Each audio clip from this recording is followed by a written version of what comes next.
I'm glad that your dad is, Yeah. not that same man. What is one of the best advices that your dad has ever given you? Don't put yourself in a position to lose. Simple as that. Just don't put yourself in a position to lose, because then the consequences are a lot. There's going to be things that are really out of your control, but most of it is because of your actions leading up to that moment. How's it going, guys? Edgar here with the Rewind podcast. We have an awesome guest today.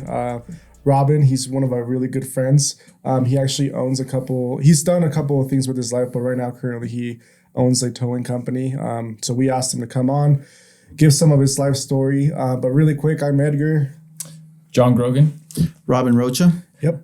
And so we're going to get into the background of his life and kind of rewind to the back, to way back to the time when you first started your journey as an entrepreneur. And I'm excited because I know some of it. So we're going to kind of dig into those areas where encourage other people to kind of pursue that goal. If they have a certain life, experience that they've had similar to yours, I'm sure they'll be inspired to know that, you're able and capable of doing things even after everything you've been through. I'm excited, guys. How was your Christmas and everything? Yeah, my Christmas was great. I spent it with my family. We were my brother, my sister, my dad and mom, and all of my nephews. It's like small little living room packed with kids running around. And do you come from a big family? I guess, how large? Yeah, it's my mom's side of the family is a little smaller because half of them live here and half in the U.S. But my dad's side of the family, we have a whole football team, 52-man roster over here. Dang, so that's awesome. However, normally we just keep it between like my brothers and sisters and my nephews and all that stuff. Do you guys usually do like traditional, my family does tamales and things we do like tamales, muñuelos, and we do posadas. I'm not sure if you guys do las posadas. It's at midnight, right? Like at midnight, like inside the house with the candle. And then we also do the rosary, and we Very cool. In Spanish, vestimos al niño Dios. So you do that too? we do. We have the whole tradition. Yeah. Do you guys do la rosca, which is the we used to, not anymore. Cut. I don't know what any of these So are. the rosca is basically like a bread that you do I think it's after New Year's. It's on the it's after New Year's, and pretty much there's this bread. It's kind of like a circle shape, and it's kind of divided into different pieces, and inside there's normally one or two kids. And whoever gets the two kids, it's on the 7th. It's on the day of the Magic Kings. Yeah. Right? Yeah. Mm-hmm.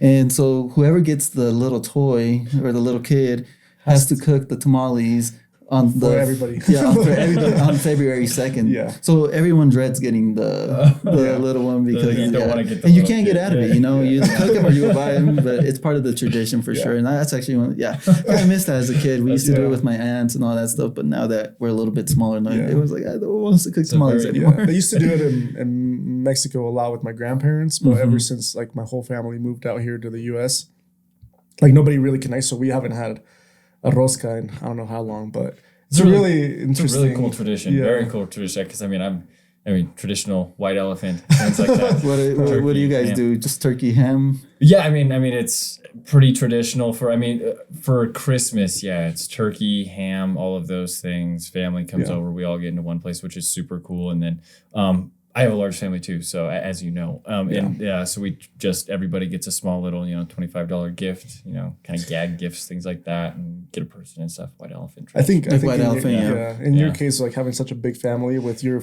congratulations, your 14th, 13th. This 2 days ago. Yeah, it is my 15th.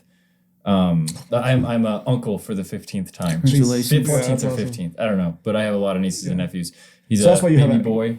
White elephant gifts, because that's all. Imagine having to buy Normally, what I do with my nephews, I just have them line up and I give them $20 each. Not that there you rich. go. Yes. And I give smart, actually. I just give my parents and brothers and sisters actual presents, and then afterwards we went to my girlfriend's place, and that's where the fun stuff happens as well. Yeah, but it's pretty much a lot of the similar things. Yeah. So do you have a lot of siblings and stuff, or is it just? I have 2 brothers and 3 sisters. Oh, okay. I didn't know that. Yeah, I'm the youngest by 15 years. So yeah. Nice. Yeah. How was that growing up? Like, was it Yeah. easy growing up as the youngest? Was it like you kind of took after some of your brothers, or? It wasn't easy. I was only close to one of my brothers, which is the one I'm closest to next in age. Okay. It wasn't easy because so it's kind of 3 from my dad and then 2 from my mom. Oh, I see. So they're all stepbrothers and sisters. And then, it's kind of weird now to them since it's a 15-year difference. Yeah. However, I'm pretty close to them now. But growing up, it was really weird. It was kind of like an only child. By the time I was like 3 or 4, my brother had left. And yeah, it was a really weird experience. It always felt like it was an only child type of thing. And how big was the gap between you and like the 15. 15? Oh, 15 wow. years, yeah. Dang. That's a So big you gap. were a baby. Yeah, it was a baby. Yeah, Compared to exactly. Yeah. So like by the time when I was born, the only one that was there was my brother. Yeah. And everyone else was pretty much gone. When he was pretty old at that point, or like, much, much older than you. So Yeah. I know, similarly, because I have a similar experience with my older siblings, because I have a lot of, siblings that are like closer to my age, but in comparison to my oldest brother, I think my oldest brother, he's about like 15 years older than me or something like that. And I just speaking with him, like just the differences in life is crazy. Yeah. Like it's just you grew up in 2 different eras. Like 2 when different I hear him eras. talk about, how he grew up in not only society, but just like the way your parents were, is like even that's completely different and stuff. And so it's cool to hear those differences. Like me and my older brother, we're very, very good friends now, and we hang out a lot. And so it's cool to connect with him, on that level. But yeah, I guess, do you guys have a good connection now? Yeah, the older we got, especially once I got into high school, then heading towards college, I think I had matured enough, and they started accepting me as like, okay, this guy's really my brother. And actually, I'm really close to one of my sisters now, and she's the one I always go travel like outside the country, really? different states. We always have one vacation per year. And like I'm the godfather of like some of her kids. So like, we have a really good relationship. And then my brother is the one I'm closest to. He's always been like the closest one I've been to. And he's kind of took me under his wing over these few years growing up. And then the other one's kind of the one that inspired me to open the towing business. And so like I have a special relationship with each one of them, and it's been really cool. But yeah, at the beginning when I was a kid, I was by myself for sure. Yeah. And obviously there was a lot of things going on. When did you guys like rekindle that friendship? Because I know it was quite a while. Like I was much older. I think I was when I was 20. Was when I got to really get to know my older siblings. Did you? Yeah, it was around like 19, 18. I think when I went to Florida is when I really started connecting with them, believe it or not. When I left the state, which is the funny part. And they even went to go visit me, a couple times, which I never thought they would do. Yeah. And that relationship just built, and now I'm like kind of like a role model for some of the kids. So it's a really cool experience for sure. Yeah. But yeah, the part, like I said, the hardest part was definitely just the kid when you're a kid. Yeah. But kind of going back to, no pun intended, but we're gonna rewind a little bit. We've already rewinded it a lot, but as far as your personal life, like how was your upbringing essentially from, did you play sports? Like, absolutely. What kind of, how did you grow up? Was it like, like for me, it was a single mom type of thing. For you, it's probably different. I heard you have both parents in your life. So how was that like? Yeah, so I think some of the hardest parts for me was kind of like my childhood. I grew up here in Denver, Colorado. However, when I was like 5 years old, a tragedy happened in our family. And I got separated from my dad. My dad stayed here, and my mom kind of took me to Mexico without me knowing what was going on. One day she just appeared at school, and from school we went straight to the bus. And those long buses are like 36 hours. We're from Durango. My mom's from Durango, and I was separated from my dad for like one full year, and I had no idea what was going on. And so that was really hard at the time because obviously I was living with my grandma, and just being ripped from your dad without knowing any knowledge of what happened. Was kind of like, just pretty bad. And it kind of started shaping my relationships with some of the people that came in later in life. For example, I was really close with my grandma and some of my cousins. However, once I came back to the United States, I got reconnected with my dad, and that was where everything kind of changed for me. Me and my dad are best friends, inseparable. In Spanish, we say uña y mugre, right? Like dirt and nail, pretty much. It's inseparable. Yeah. And since then, me and my dad are inseparable. Like I was saying, So you look up to your dad. Oh, my dad's everything to me. Yeah. He's my hero, my best friend. Yeah. You know, he's the person I go to for everything. Mm-hmm. How long was that separation period? year. Just 1 year. Okay. A year. No, it was a long year. A long year. Very Yeah, long that year was- because yeah, I mean, as a kid, you don't know what's going on. Yeah. How old were you? I was 5, so it was in kindergarten. And Well, then you know kind of what's happening. So I knew what emotionally, happened. you're like, "Where's my dad?" Yeah, where's my dad? And Yeah. you know, what happened was an action from my mom. So, like, it was completely out of my hands. Something that, you know, my mom took the choice for all of us. And I see. so in the moment, it's not really fair to the child or Yeah. even my dad, because my dad didn't even know. You know, he just one day he went to school to pick me up, and I was no longer there. Oh wow. Wow. Okay. So he didn't even know. He that you didn't had even left. know. Oh. Yeah, Dang, my that's mom wild. just picked me up midday. All right, let's go to Mexico. And Yeah. How was it for you? Like, do you remember Mexico like a lot, or is it Yeah. one of the things that's kind of blurry? For me, it's blurry because I brought here when I was 8, so some parts are blurry, but some parts are like the lifestyle is different. Yeah, you know, as a kid, there was a lot of freedom. A lot of freedom. I lived in the city of Durango. However, it was where we were kind of from poverty. So I remember a lot of hunger. Mm-hmm. A lot of hunger.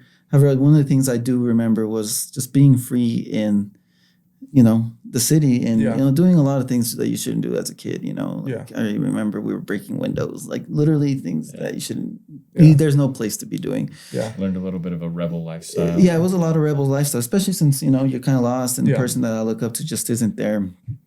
And however, there is blurs of it, but I do remember a lot of it being like hunger, you know, like just rough hunger. And Yeah. I think that's kind of where my appreciation for food started happening. I remember this is one of the memories I have as a kid that I never liked eggs.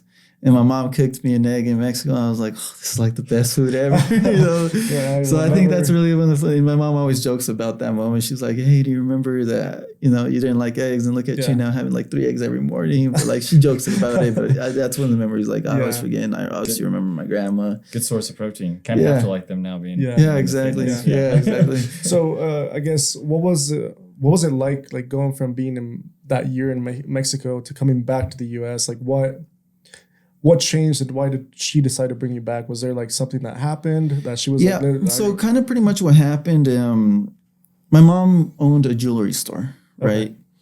And she got robbed. And I don't know what happened or who it was here. Yes. Okay. She blamed my dad's side of the family. And I don't know if it's true or not. Obviously, I was a kid. And I'm never gonna find out. So that's what happened. And she decided to separate from my dad. And once we came back, it was rough because they were giving it a shot to work things out. And obviously, I was in a household where they were always fighting. And me as a kid, you know, my dad had just opened a tire shop. I'm not sure if you guys have been there before. It was the one located on 38th in Calumet. I think I've been there.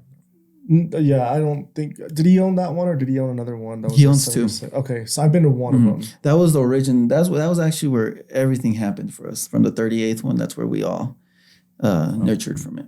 Gotcha. And so they were working things out, but it was really rough, you know. They never got along, and I'm like, damn, do they even like each other? You know, like sometimes you look at a married couple and you don't know if like they're just there because yeah.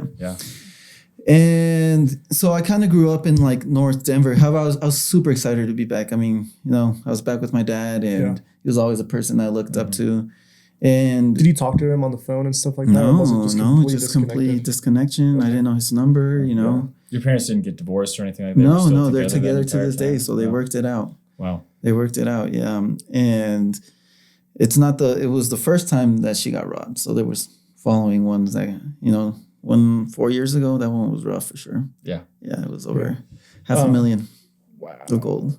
Jesus. Wow. Are they still in the jewelry industry today? No, my mom sold everything last year, and she's still selling like from home to home. Yeah. Like little things like that, but not to the level where she was at. Yeah, she was in there for 20 years. It's probably stressful being in that kind of industry because you're holding not only a lot of money, but like the risk of people breaking in. Like it's happened twice. So like it's like for your mom, it's like, stay in this or not? Did you get involved with that company? Yeah, were you pretty involved or not? When we met around that time, I was actually the jewelry maker for my mom, so I used to do like a lot of pendants like these. Oh, really? A lot of this stuff. A lot of bracelets, but that's about the only time I ever was involved. My dad ended up opening a jewelry store in Colorado Springs in 2018, 19. I remember you talked about it. So I was driving with him over there too, getting it launched for him. You know, that's kind of the time period where I was like kind of lost. Yeah. Like didn't know what to do with my life. I was helping them as much as possible for sure. But yeah, they've always been involved in jewelry. Yeah. Wow. Okay. Was it so that was still semi during the time of like Aspire Fitness, or was that slightly before we started working together at the gym industry? This was after Aspire Fitness. After. Okay. So that was after. Okay. Mm-hmm. Yeah. So kind of to rewind on, so the background behind your story is very like unique in some way, because I'm sure it was tough to go from one country to another at the age of 5, and then your parents, figured everything out.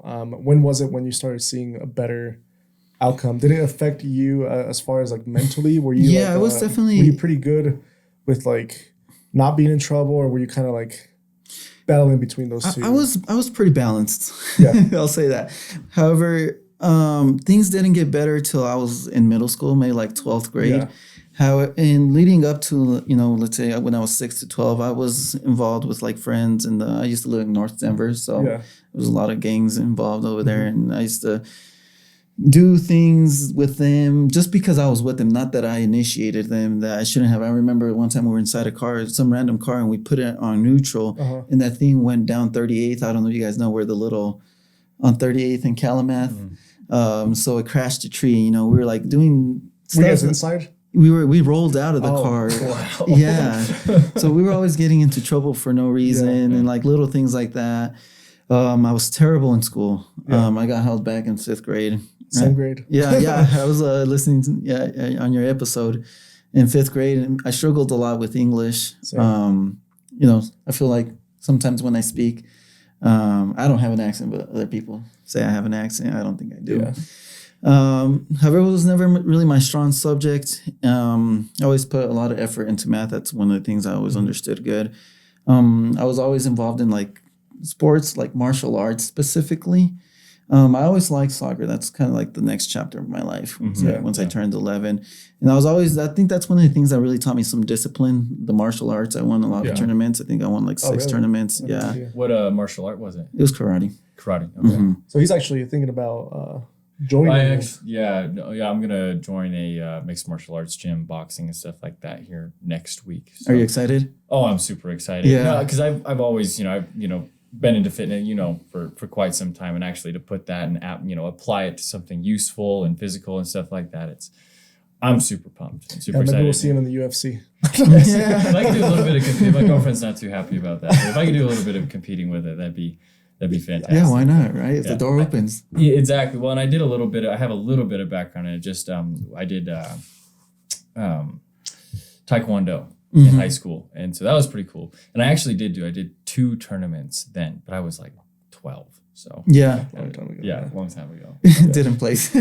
Well, I actually got 3rd. Oh yeah, that's awesome. But on what standards? Yeah, exactly. On what ground? So exactly. Like, you got another trophies. Yeah, you got a 3rd, buddy. Participation. Yeah. Participation. That's hilarious. Yeah, well, I'm excited for you for sure. But it's crazy how much things like that, because I liked fighting. Yeah. As a kid, I liked fighting. It's like the aggression that comes. Yeah. I don't know if it's like back then. I don't know how children are nowadays, but we were kind of talking about it. The upbringing of kids now, it's a little bit more.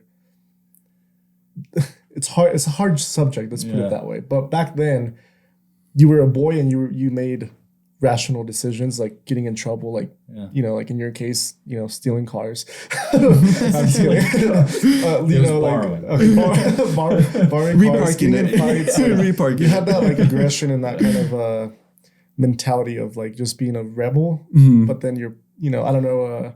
I don't even know where I'm going with that, but times changed. I think it's a little bit more different where kids are now on their tablets all the time. They're like in there. They're like, they're not even present. It's crazy what some of these kids can do with these tablets. It is, yeah. They definitely got the brains, brains for that stuff tonight. But I there is something to it. Like, I mean, there's definitely a change. Like you said, it's a very controversial topic in and of itself. Because for me personally, especially growing up with a lot of siblings and things like that, like I think as a man, like you need some sort of outlet. Otherwise, you're going to end up getting yourself in trouble. Mm-hmm. Like one of my older brothers, he was very, very aggressive. And it wasn't until my parents put him in, football and wrestling and stuff like that, that he actually had an outlet to use that towards and stuff. And I think martial arts and teaching somebody how to fight is a much easier way than having them go out and fight on the streets, because then you can it's like, teaching a kid how to use a gun and everything. Yeah. Like they're much less likely to go and like steal a gun and misuse it when you actually teach them the proper application of it. So personally, like I think, and besides, you always end up fighting with your brothers anyways. And that's what I did. It's, exactly. You're gonna get in, as a boy, you're gonna get in a fight anyways. Yeah. So it's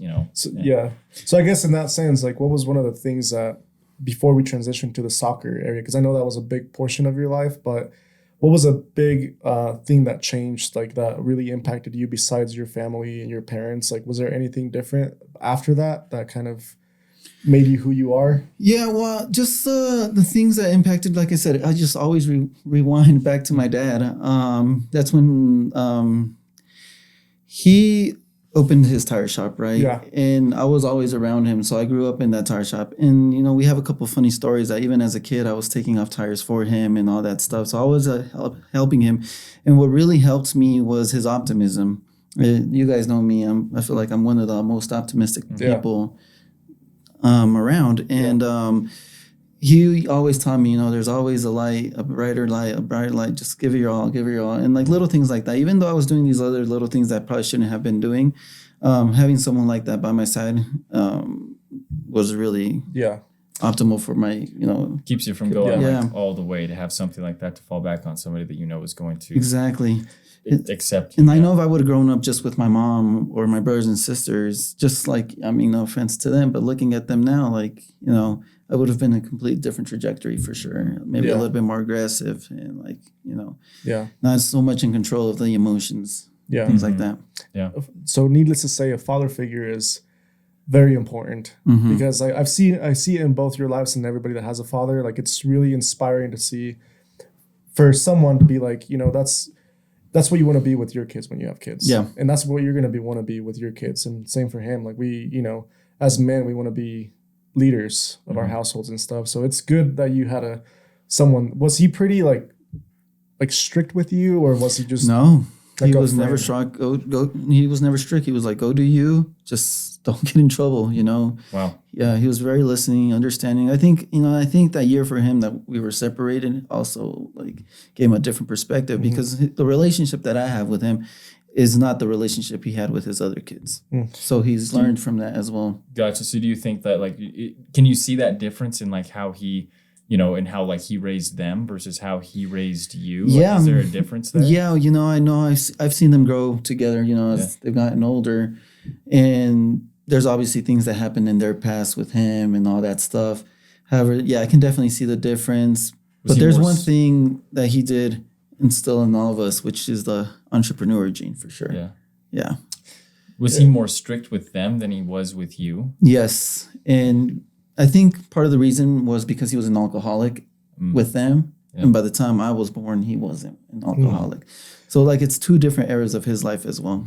What's your opinion about alcoholism, and like, do you think it does affect the household? Like, and to what extent does it affect? Well, I think personally, not just with alcohol, I think any type of addiction hinders the individual from becoming the best version of themselves. So, people with alcohol are a bit more aggressive. So obviously with my dad, with, his past family, was a lot more aggressive than the person I know him. And like the person from what I've heard him in the past is not the person I met. Yeah. So like I said, two different chapters of his life for sure. Yeah. But I agree. Yeah. Alcoholism, any type of addiction is hard. Yeah. Because you're choosing that over your loved ones. Yeah. So it's like a selfish decision. It's a selfish decision. Yeah. And I think it's in the scapegoat of, running away from your emotions or the problems that you're dealing with in the day to day. I mean, it does. When you're drinking, it's either you're doing it to numb something or to feel something. It's one or the other. Like just because, like, I don't know. I grew up with alcoholism, so I know that it's like something tough and that it does affect generationally, I think. So there, and in my opinion, God has to do a lot with the overcoming it because He gives you the strength to overcome it. But I'm glad that your dad is, Yeah. not that same man, and that you look up to him. And what is one of the best advices that your dad has ever given you that you're like, that stuck to my head? And that you saying that, just hearing you speak about your dad, we could tell that he is a very important piece of your life. So I'm sure there was something that he told you growing up that just stuck to you. Don't put yourself in a position to lose. That's wise. Thing. Simple as that. Yeah. He says, like, if you do this, there's a consequences for this, or if you do X and Y, this is going to be the result. Yeah. So he wasn't even telling me to, be in a position to win. Just don't put yourself in a position to lose, because then the consequences are a lot greater. That future outlook. Exactly. Yeah. He had 3 DUIs, things like that. And so obviously, every action that you have in the position you are in life is because, there's going to be things that are really out of your control, but most of it is because of your actions leading up to that moment. And I think that's really good advice. It is. Yeah. Yeah. How do you see that playing in your, like, has there been moments where you've been like I feel like I'm losing right now, but then there's definitely been times, especially after I got out I always go back, and I'm sure we'll get to this topic, like a lot of my college days and after college, and sometimes even these last few years, I always think to myself, like, okay, if I do this, what's the outcome over here? And it can be as simple as things, like something as like, okay, I'm having a couple drinks right now. If I go for a certain amount of drinks, I'm driving, little things like that, and it's just reflecting on what can possibly happen. Yeah. That's how I always just being it. aware. Exactly. Having that gut feeling. And like everything good that has come in my life is because I've done good actions towards that. Now, everything that has, come out negative is because I've chosen the actions leading up to that point as well. It's always funny if you're willing to do that, if you're willing to look back and see where you messed up, you can always find it. It's like, okay, I could have done that better, or I could have done that better. Like there's always something you could have done better to change the outcome and stuff. Like it's not all external circumstances. It's definitely in your hands. I completely agree with that. Yeah, and I think that's one of the things that I'm super thankful that he's taught me, because just looking at him, he came into this country illegal. Yeah. And the portfolio that he's been able to build, I always tell him, if I'm half the man you are, then I've made it in life. Yeah. So speaking of that, he's done a lot with his life.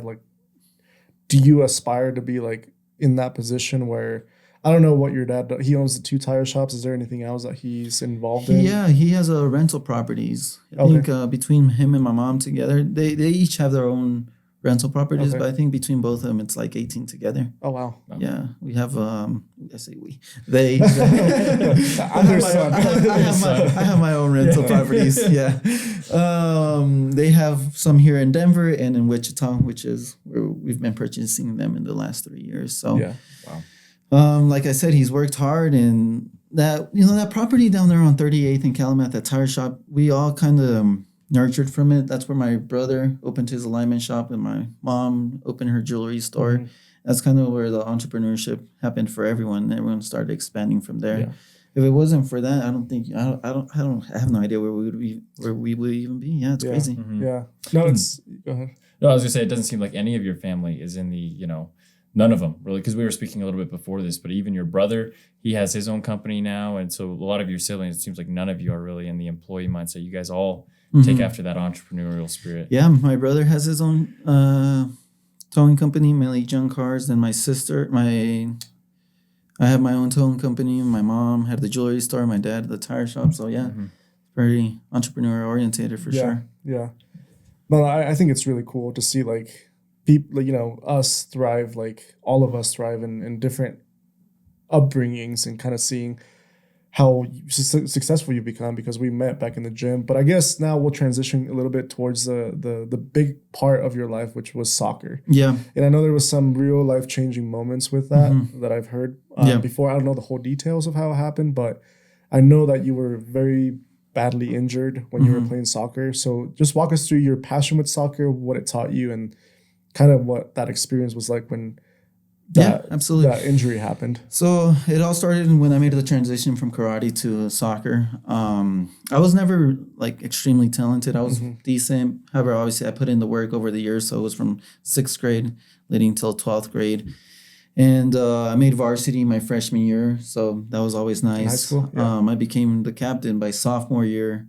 Yeah. And then I got named as senior of the year for, Chaza, which is the whole state. And I was playing for the Rapids Academy and during that time as well. So the work was there. The work was always put in. I was never the most talented. And I always tell my friends that were more talented, it's just I just put in the extra work, the extra work. So I got recruited to go play at Lynn University, which is Boca Raton, Florida. And that's, that was the highest level I played. It was amazing. Going into my freshman year, imagine winning an NCAA championship your freshman year. Damn. Yeah. Yeah, I was... Which you did. Which I did. Yeah. Which I did. Which is pretty cool. Yeah, we went 19-1-1 that year. It was the craziest. We won the Sunshine State Conference in the tournament and then the NCAA championship. I guess break that down a little bit because that's a big what was the time frame in all of that from starting soccer to winning the NCAA championship? About 8-9 years. 8-9 years. Okay, so there's a lot. That's a lot of time there in 8-9 years. When you say you had a hard work ethic, you weren't extremely talented and stuff like that. I guess you break that down a little bit. What made you was it things that your dad instilled in you growing up that made you want to just work incredibly hard for that, or what was it that kind of drove you to be that best player of I think a lot of it had to do also with my schooling in 8th grade is kind of another transitioning point. I got in trouble with DPS, so I was still getting in trouble. However, sports was the one thing kind of holding it all together. Mm-hmm. So I got sent out to a private school my freshman year of high school, and that's kind of where things started changing a little bit. My mentality in terms of okay, what do I want to do with my life? My parents, my dad, my mom have put in financial work into this to try to make me succeed. And am I gonna let them down? And I kind of started seeing myself also as okay, I look at some of the people in my family. One thing I know, I don't want to be like them. Mm-hmm. And I enjoyed putting in work. It was never really till junior year where it was okay, I can do something with this. Mm-hmm. I just enjoyed playing the sport, playing with my friends, being a leader, specifically being a leader. And that's kind of like I was saying in high school, I started putting in more work. But it was more in terms of okay, I want to get a scholarship and make my dad proud. He was there at every game, every practice. He would take me to all these practices. So just having that support went a long, long way. Yeah. So it's kind of he believed in you, whatever you wanted. He gave you that advice. Mm-hmm. So he was supportive and he was there for you. Was your mom there as well? No, actually, the funny part, people didn't think I had a mom. Wow. Yeah, because she was always with her business, and my relationship with my mom was always broken until I left the state. Mm. And I think a part of me is because as a kid, we see them as your mom mm-hmm. instead of seeing them as a person. Mm. And when we came back, that's when our relationship started to develop, and now we're really good friends. Yeah. Yeah, and I see her as more than just my mom. And because there's a lot of hatred towards my mom from my brothers and sisters, or a lot of anger from childhood. I think that's where we fall short as kids. Yeah. It's a big perspective change to start, to view because I don't think a lot of people actually view it that way, to view your parents as they're just people. Mm-hmm. They are they're figuring it out just along the way. So that's a big perspective shift. That's impressive that you found that to just keep the relationship together rather than, resenting, your mom growing up and things like that. Exactly. She's just a person. Yeah, and she's trying to do her best. She's had her own trauma. There's a different story behind every individual, and it's sometimes just about understanding them. And you look at it like this, looking at it now, she was working, she wasn't there. However, she was helping financially. She was putting in, she was helping, and she was making my meals in the morning. And I wouldn't see her, the whole day. I'd come home, she'd probably already be asleep. Mm-hmm. That was the type of relationship. It's not like she wasn't there. Yeah. She was taking care of all of the little things. That, yeah. Do you think that was a hard balance, hearing the side of your dad, but then hearing kind of the conflict with your mom? Do you think there was it was hard to kind of balance both between having someone who was there all the time for your Yeah, it was games, and 100 having one of them that didn't show up? It was 100% hard because, you start picturing one as a hero, one as a villain. Yeah. And I don't think that's fair to them. Yeah. And the way I saw it too, it was kind of interesting because my dad was always there and my mom was still like kind of filled with anger from like everything that kind of happened. So the relationship, and this is another thing that was hard growing up, and still to this day, we don't have that type of relationship where I tell my mom or dad, "Hey, I love you." Like I can't tell you. I don't think I can tell you when was the last time I told them I love them. Max will do is a hug like once every 6 months. That affectionate side was never taught. And I think that was also something that was really hard growing up because I see these other families and especially like American families, like kiss in the cheek and. What do you think caused that? Like that, just and it's probably hard to figure out because it was just wasn't there. Like compared to like another family, like that say that affection is a massive part of it. Because for my family, like it was very like. My parents are complete opposites. God bless them. Like they're so opposite that we wonder like how they're together sometimes. But it's like, but it works, and it works out, especially in the way that they raised us. Because where my mom is like she's the affectionate one. She was the one that me and my brothers and sisters could always go to. She had open arms and everything. She said, "I love you." All of those things. Where my dad is very. He's a dad. Stoic, to say the least, and everything. Military, where you got that structure and that discipline from him, which I also think was very important. Where if it had been all love, it would have been, very, very because us in some points. But it was where my dad had that strong arm. I guess like where do you why do you think was it because I know that a lot of people in entrepreneurship can kind of have that stoic quality about them, that business. Orientation. Do you think that was a part of it maybe or? It's a hard question because, I look at other families and I'm like, sometimes, and I think this is where my brothers and sisters struggle even more than I do because at least I grew up with both of them. They struggle because they didn't grow up with one or the other, or whatever the situation was, or they just didn't receive the affection that they're looking for. Like I look at them with their families now and they're super affectionate and they're giving them the love that they never received. Yeah. So I just think it was like the structure of our family, which, kind of sucks. However, the way they expressed their love was getting us ahead. Yeah. It seems like you did receive like quite a bit of love from your dad, though. Maybe not like quite in like the verbal manner. Yeah, not the verbal. No, the support, the support's everything I needed, and like to this day, like we don't need to tell each other I love you to know that we, Right. Exactly. Like everyone sees us as Batman and Robin. Yeah. That's really, really how they see us. Wow. It's funny because as a kid, like he used to tell kids at my school, he was like, "That's Robin, I'm Batman." Like he used to joke around like that. You know what? My dad's one of the funniest guys you're ever gonna meet. So that'd be a cool relationship to have. Yeah. But I guess with the soccer, I know we talked about your mom and everything. Just wanted to hear a little bit. I know there's a lot of people out there that may have gone through the same type of lifestyle and upbringing, and that's why we're doing this podcast, because we want to stories like yours, they can be rare, but some people can relate to a certain extent, and inspiring those people to believe that they can do and achieve things that maybe they don't think is possible, even though you have been through thick and thin with the upbringing and then the sports and then the injuries. But I guess talk to us about like the injury portion. I know that was a very, very tough time. Yeah. I feel like it would have been a tough time. Yeah, that was actually the big turning point in my life right there. So pretty much at the end of my sophomore year of college, we were training for just lifting weights. They get us into the weight room during the spring season. And in one of those reps, I was squatting. But funny enough, it was a warm-up set, believe it or not. It was 135. And so I went down and I just heard this pop, like on my spine. Little did I know it, I ended up bursting two discs. Wow. Yeah. So at the time, I didn't know how grave the matter was. So it was obviously 3 weeks till the semester ended. And from that point, my spine health just was shooting down. And I was so excited for the following semester because I was going to go study abroad in Florence.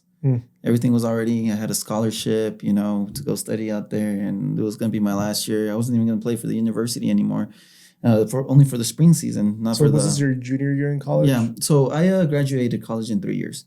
Oh, wow. Yeah. They offer this program that if you do really good within the first semester, it's called the 3.0 program. So you got to fit in 120 credits in 3 years. Jeez. Wow. Yeah. And believe it or not, I'll get to this next. But when I was working the overnights at Aspire, I was finishing the semester online. I always wondered why you chose the overnights, because you liked the overnights. Yeah. You chose those shifts, which was fantastic for me because I didn't want to do them. So yeah. So I was taking pretty much 18 credits per semester. Oh, wow. It's winter school, summer school. So I wasn't returning back home or anything. What were you studying for at that time? Business management and aviation. I actually have my private license. Oh, wow. Yeah. Wow. So, That's pretty cool. Do you ever plan on using? Yes, I want to go back to flying. So that's in the vision. Several friends that are flyers, good, and not a single one of them regrets it. They all love flying. They love it. Yeah, I'll get back into it this year for sure. I'm pretty excited. Sure you will. Yeah. You will, yeah. So where were we at? The Injury. The injury, yes. right? The injury. This was kind of the turning point. So it was my sophomore year, leading into the summer of my junior year, senior year, whatever you want to call it. And I remember everything was kind of changing. Like each day, the pain kept getting worse and worse, and then I started getting the shooting pain, the sciatica down the legs. IT band, yeah. And eventually, I started losing the ability to walk. Yeah, and I think I'm not sure if I had met you yet. No, it was after. It was after because you were already walking. I was already walking. Yeah, when I first met you is when I barely started walking. Yeah. So around that time area. So I was pretty much bedridden for like a month and a half, 2 months, pretty much. And I was from the time. So did you finish out? You said you had like 3 months until the end of the semester. Did you like continue to try and play until the end of that? No, I couldn't stand anymore. I couldn't stand. I couldn't walk. I couldn't sit. So it was like quick, like as soon as like this transition from when I got injured, within a month and a half, I was out. Wow. Yeah, it was a pretty dark time for sure because my disc herniated about 11 centimeters onto my spinal cord, and to know the knowledge that I know now, I wish I would have done things differently. However, as an athlete, you don't know. I didn't have the resources.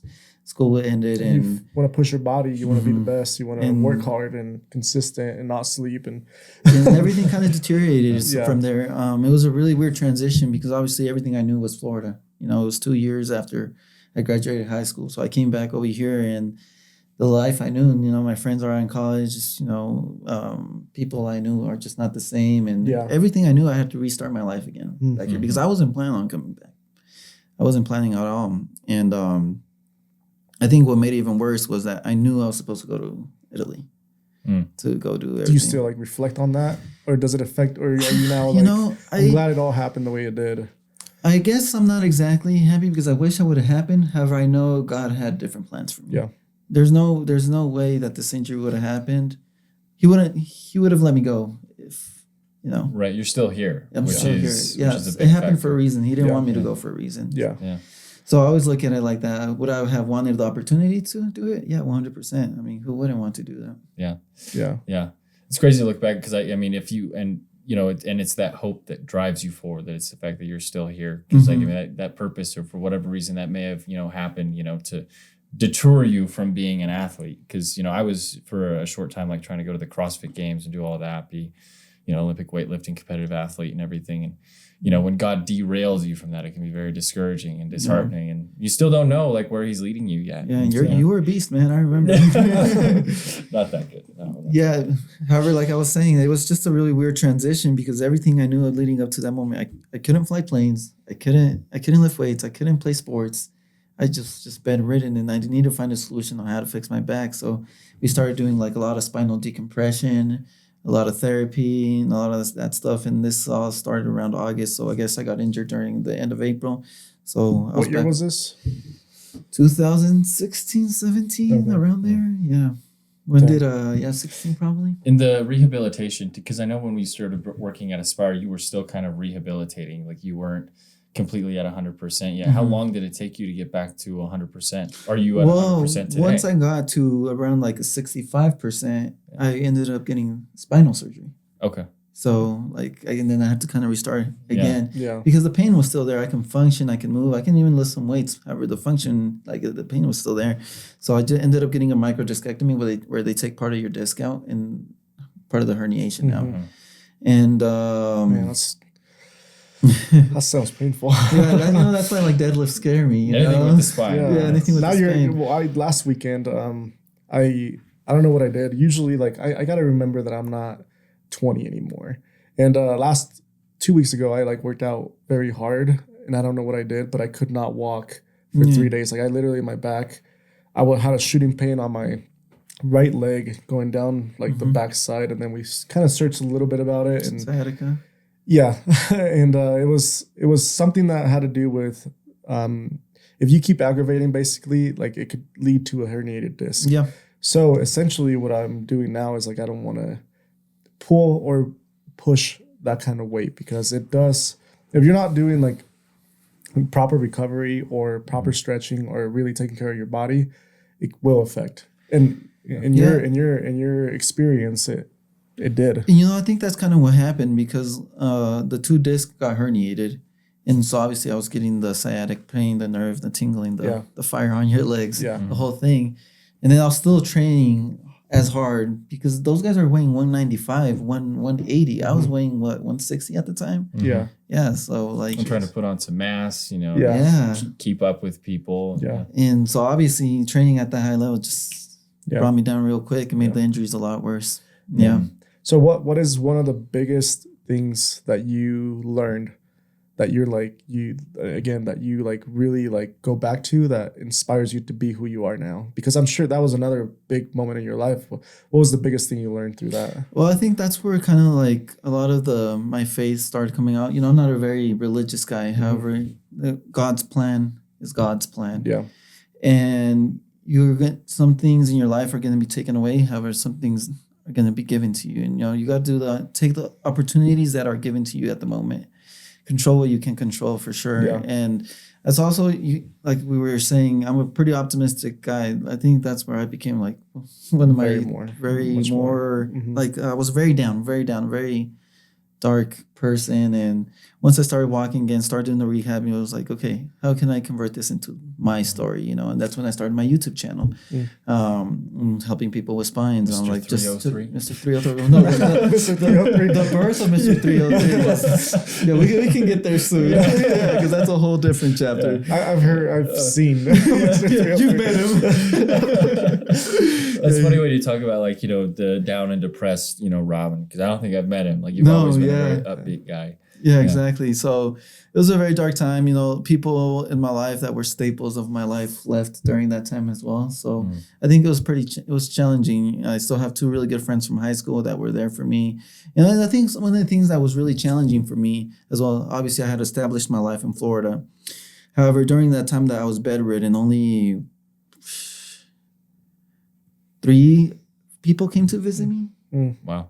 So it was we didn't have AC at my house. It was like mid-August or mid-July. It was just like a pretty bad situation. And this was actually, I think this is when my relationship with my mom started getting better, because she saw me struggling. I remember one time I had just came back from Lookout Mountain, and like, I was getting help out of the car, and like I just fell to the ground. And she was like, okay, he's not doing it. Yeah. And that's kind of like where our relationship started expanding to something more than, she's my mom, like, Yeah. So it was, I guess that maybe looking at it now, I guess that injury got me way closer with my mom. Yeah.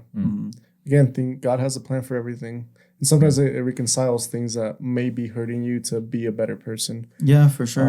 And being able to forgive is something big that I've had to learn in my life. I don't know about you, but forgiving is one of the biggest things you can do. My wife tells me all the time that I'm very much, I give too much grace to people when I shouldn't.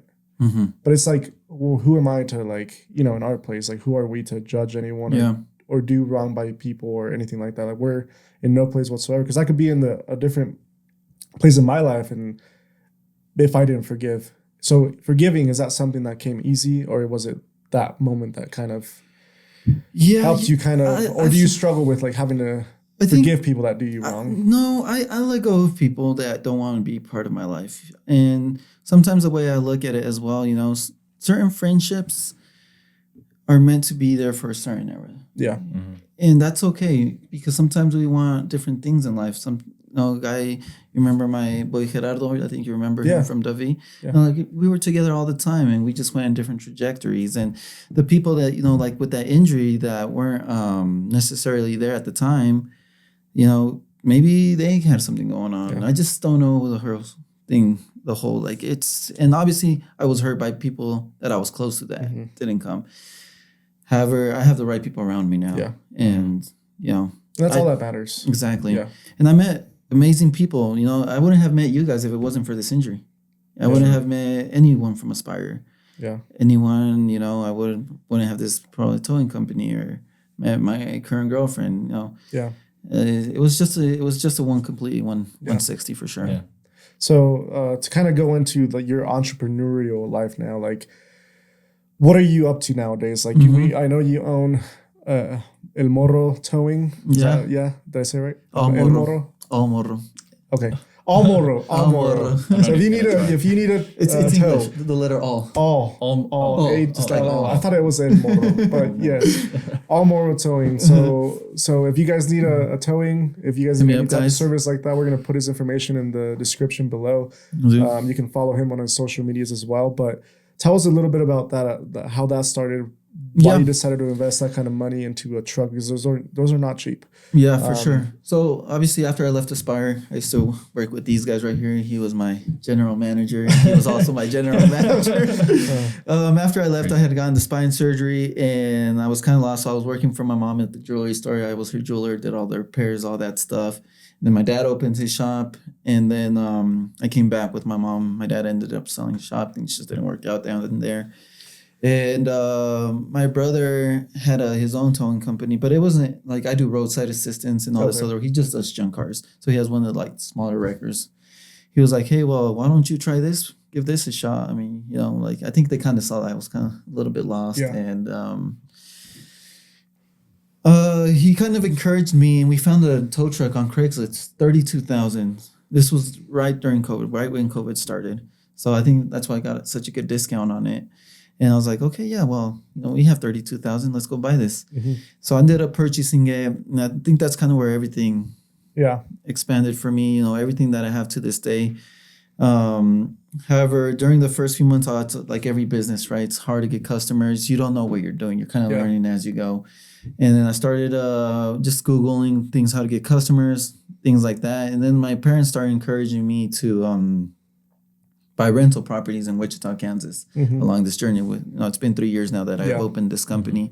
So, over the last few years, I pretty much purchased one property every year, and now I have 4 rental properties. So that's awesome. So that's my other half of my income right there. I'm having one vacancy now. Yeah, so I gotta deal with that. It's never if I know anybody in Wichita. Yeah, well, I have a vacancy here. Here. My tenants are moving. I have a property here that my dad sold me. I might have someone that. Yeah. So we'll get to that. And that's kind of where everything has kind of built up over the years. That that entrepreneurship gene has always been instilled in me with my dad and my mom, my brother and my brother. Everyone's always they don't really like working for anyone else, and I'm able to see what they've been able to achieve, and I know with the prices of houses are going up. But if you put your mind to it, you can still do it. Maybe not here in the state. You just keep looking around, and but the towing company is definitely what gave me the tools to get where I'm at right now. Where do you see your? I guess one of the toughest things you went through was finding customers. How have you overcome that now? Is it something that comes natural? A lot of referral based, So we do a lot of retail. So we don't necessarily have contracts with AAA or insurance companies. We do a lot of retail, and I think this is where a lot of people struggle at the beginning of business. Getting these customers. So I ended up finding out that the best way to do retail sales and towing is through Google Ads. People that need the tow right now. So let's say, for example, they break down right here on the highway. They look up towing company near me. You want to be the first one to pop up. So we do a lot of pay-per-click on Google. I have an agency that works for me, and I pay them to do that. So that's where I mainly get my customers. And obviously, from there, you expand it to referrals. Like if you look at my company on Google, we have over 150 plus 5-star reviews. So Yeah, which is awesome. Yeah. It's And huge. a lot of people in towing tend to not have a good experience. Yeah. From what I used to work at a mechanic shop, so I know that it was a big struggle finding a reliable that wasn't like, the price wasn't like up in the 200s. It was like reasonable. Like, I'm going 2 miles. Are you really going to charge me $250 for that? Like, I don't know. How do you approach that? Like how did you find your pricing? The balance, the balance between. And you know, funny part that you say about this mechanic shop, I tow for them. Garcia's. Oh yeah. Yeah. I do all the tows for him. Oh really? Yeah. Hey, there you go. That's awesome. Yeah, he's my old boss. Yeah. So at the beginning, like I was saying, I was kind of learning along as I went. So I kind of just Googled, hey, good price for a tow, and it said, all right, 70 between $100. Normally they can give from 1 mile to 10 miles free. I was like, all right, so I'll just do $80. First 5 miles are free. And I did that for the first year, but then I was like, wait, I'm not really making the money I should be doing. So I started calling other companies. I'm like, okay, wow, why are these guys $250? That's crazy. These guys are $180. So I decided, to balance it out. And now it's $100 to tow, $4 a mile. And that's you just kind of have to go, you just got to learn along the way because at the beginning, you just want a clientele, but you don't want to devalue your price either. Exactly. And I think that's where I struggled a lot at the beginning. And then with the junk cars, when I first started the catalytic converters, that's where you take off the catalytic converters off the junk cars. That's kind of where I was making most of my money. I had to make a transition because at the beginning, that's where I was getting all of my money. And now that the catalytic converter market dropped this year by dramatically, let's say I was making $10,000 per couple cats, right? Yeah. Now it's $2,000 most. That's how dramatically it drops. Wow. About 80%. Do you know the cause behind that? So I know there was a lot of theft the past couple of years. I don't know if that's still a thing. So it has catalytic converter has precious metals inside of the cat, right? It has 3, the palladium, rhodium, and I can't remember the other one. However, what happened was during COVID, since everything shut down, all the mines, the recycling, that's why people, the price went up, and that's why people started stealing the catalytic converters. However, now that everything's open worldwide, the price is back down because they found new mines with this product that we used to sell. Wow. So you just kind of have to adjust, if you don't adjust, then adjust your market. Yeah. What is, I guess, your biggest advice to someone that wants to start a towing company or get into investing in real estate? What are the 2 tips that you can give those people to want to, if they're sitting there right now and they're like Googling how to start a towing company, what is one tip you can give them? Yeah, I think get your pricing right from the beginning. Know the type of towing you want to do as well. I was very spread out. I was doing jumps and changing tires at the beginning as well, and now I don't do any of that. Once you get your equipment as well. Obviously, your tow truck. Tow trucks are a little bit more expensive now. However, you can get financing for that, and it will help out. Your pricing, and also don't tow truck companies help each other out. It's not like my tow truck company. There's enough some for everyone. That's what we always tell each other. Every time I run into a tow truck at the Copart, that's kind of like an auction place that I take out cars out from. We always give each other's cards, so don't feel like it's you against them. Yeah. People are willing to help you. It's a tough thing to do in any industry. I think in roofing, it used to be kind of to relate on that. It used to be where every roofing company was against each other. But now that we're in business, like for ourselves, like we have realized that you were never competition with other people, like other roofing companies, because there's enough work for anybody. And it's same in your field. It sounds like you have enough work for yourself that everybody can eat. Yeah, exactly. You don't have to be greedy and be like hating on other people for seeing them whatever they're doing or whatever it is. But you're doing your thing. You're focused on your thing, and you're being successful at it. You've mastered what you're doing. Yeah, exactly. So, and that's how you grow, and you help other people grow too. And we just got back from a roofing conference that was super helpful, and it's by doing that, lifting up the other people around you and stuff, and elevating them. It's unbelievable, what that'll actually do for your business if people did that. And you know what? You will mess up.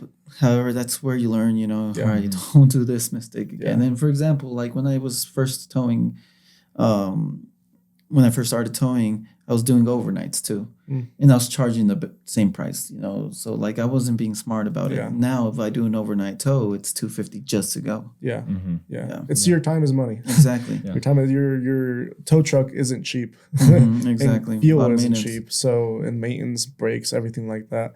So where do you see your company going by year 5? I know you're year 3. You said. So where do you see your company?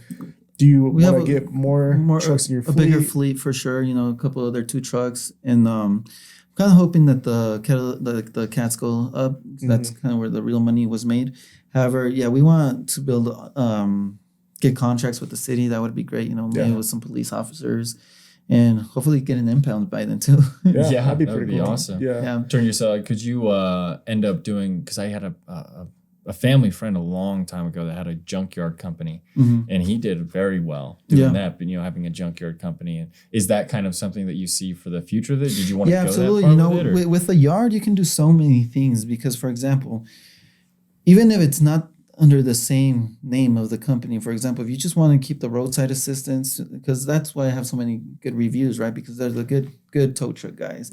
However, I want to start doing car crashes or impounds, and we can put it under a different name. However, you have a yard. Let's say they don't go get your car, then that becomes your car, and then you can sell it in an auction. That's an extra $800. So obviously, that's where we want to get to, and just get some land and proceed from there. Get some contracts.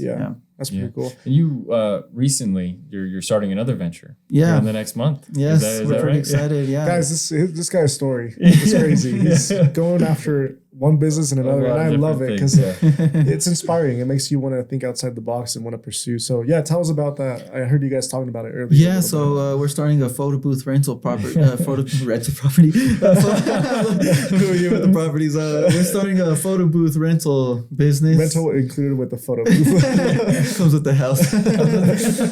As many photos as you want.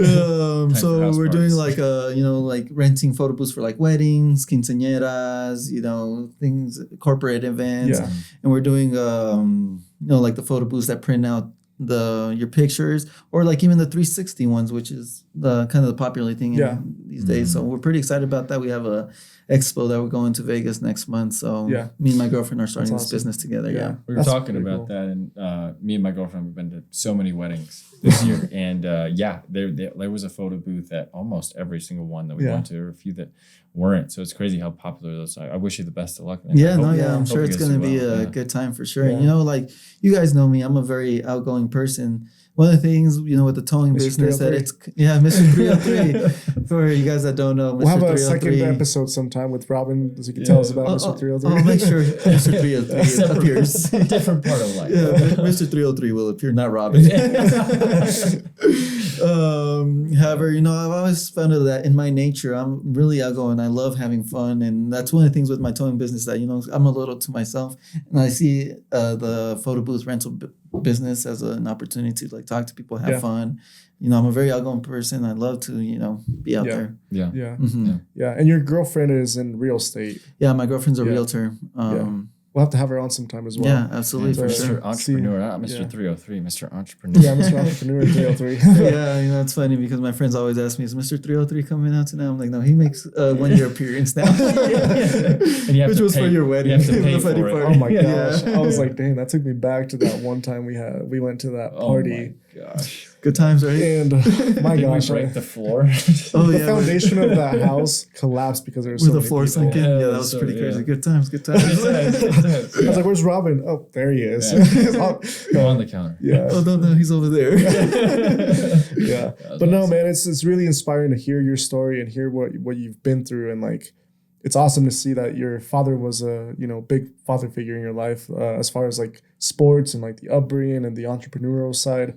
But I guess before we wrap up, what is some advice that you want to give people as far as personal growth, some things that you've done for yourself to get you out of that funk when you were going through the injuries and stuff? Was it you were in a dark place, but what kind of got you out? I know you said the faith a little bit, but there must have been something what made you want to become who Robin is now? Yeah, in the moment, I didn't know who I wanted to be, but I know where I didn't want to be, and it kind of goes back to don't put yourself in a position to lose. Be optimistic. But Yeah, I think the biggest part was just doing what you can in your hands and control what you can and give it your all. You know, there's little decisions over time, little things every day will compound. Yeah. And like in that time, you know, it was a very dark time, but what could I do? Okay, rest, rehab. That's all you could do, you know, and then start surrounding yourself with people that you admire, you know, that people that make you better. I mean, it's kind of cliche when people say you're the 5 people you're surrounding yourself with, but it's really true. It's really true. And, you know, you don't want to admit it sometimes, but it's true. And just surround yourself with good people. Always stay optimistic. There's always going to be a better day if you're having a bad day. And, you know, never be afraid to, you know, ask for help. People want to help. Yeah. You know, I think a lot of people think that, you know, we live in a shitty world. Well, there's just as much good. Yeah. It's very true. Agreed. Yeah. So, but with that being said, thank you for coming on. Thank you. It's awesome. It's very motivating and encouraging to hear your story. And I knew a little bit about it, but I guess at this point I got a lot more out of your story. It's very encouraging. So for other people that are wanting to start a company of their own and want to do their own thing and want to pursue that goal or want to get over an injury, I think it's very motivating to see your lifestyle kind of flourish to where you're at. It's very encouraging. So, but other than that, if you guys need a tow, if you guys have a junkyard, or if you guys need a photo booth, or you need a rental property, or you need to rent a property, he's gonna be your guy. But yeah, thank you, Robin, for being on here. Thank you so much for having me. This was a joy for sure. This is fantastic. Yeah, dude. We'll have to make another episode. Yeah. And a funny story. I think he knows. I saw a story that he posted a little while ago, but I think he knows Gerardo. Because he does videography too, right? Gerardo Ramirez. Yeah, we just had him on last week. Yeah, they used to be really good friends. Yeah, he's No, sorry, never mind. No, that was Kevin. Excuse me. Anyways, with that being said, guys, follow him on all his social media. If you guys have any questions for him as far as business, I'm sure he'd be happy to help. But yeah, hope this inspired somebody out there. And we'll see you guys on the next episode. Thank you for having me. Let's get it.